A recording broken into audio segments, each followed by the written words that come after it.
Predstav si, že by si každý deň pracoval len 4 hodiny. Nie 8, nie 10. A napriek tomu by si stihol viac ako väčšina ľudí za celý deň. Znie to ako motivačný bullshit z internetu. Lenže je tu problém. Niektorí z najproduktívnejších ľudí na svete naozaj pracujú len 4 hodiny hlbokej práce denne.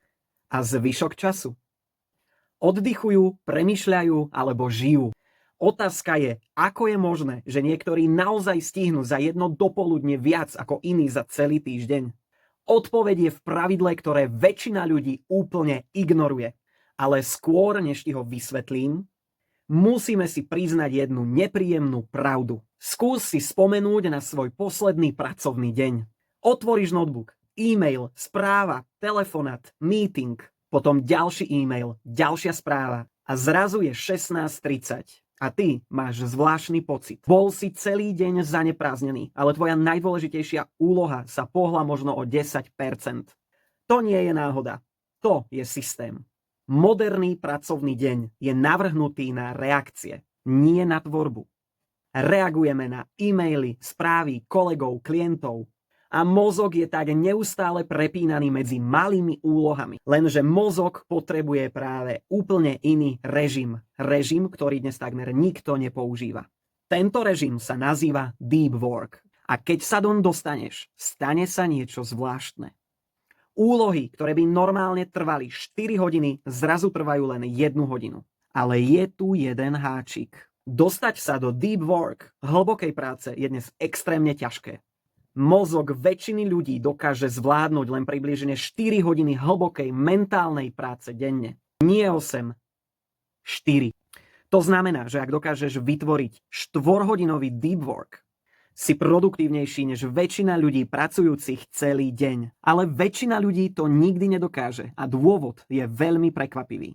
Nie je to disciplína, je to identita. Väčšina ľudí sa identifikuje ako som veľmi zanepráznený. Ale zanepráznenosť je často len maska pre chaos. Najproduktívnejší ľudia majú úplne inú identitu. Nevidia sa ako busy, vidia sa ako ochrancovia svojho času.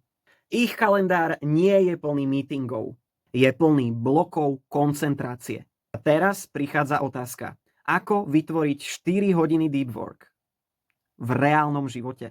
Tu sú 3 pravidlá, ktoré používajú takmer všetci extrémne produktívni ľudia. Pravidlo 1. Chráň prvé hodiny dňa. Najlepšia energia mozgu je ráno. A väčšina ľudí ju spáli na sociálne siete, e-maily a správy. Najproduktívnejší ľudia robia opak. Ráno patrí najťažšej úlohe dňa. Pravidlo číslo 2. Znič rozptýlenia.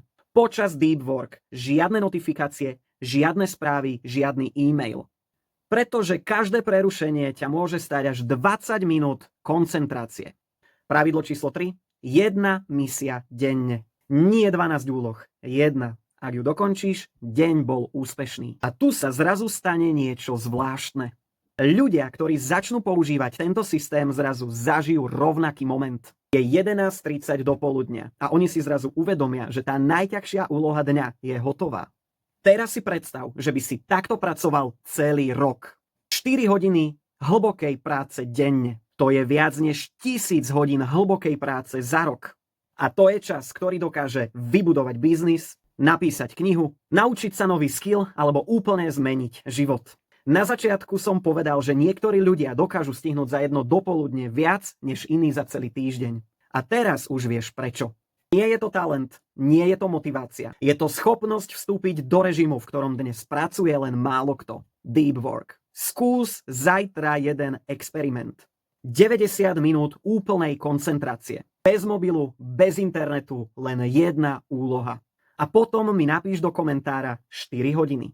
Pre viac konkrétnych tipov ma nezabudni sledovať a ak chceš prístup k prémiovému obsahu a ďalším bonusom, tak sa pridaj na moje Hero, ktoré nájdeš pod linkom herohero.co/Frederik Smikal.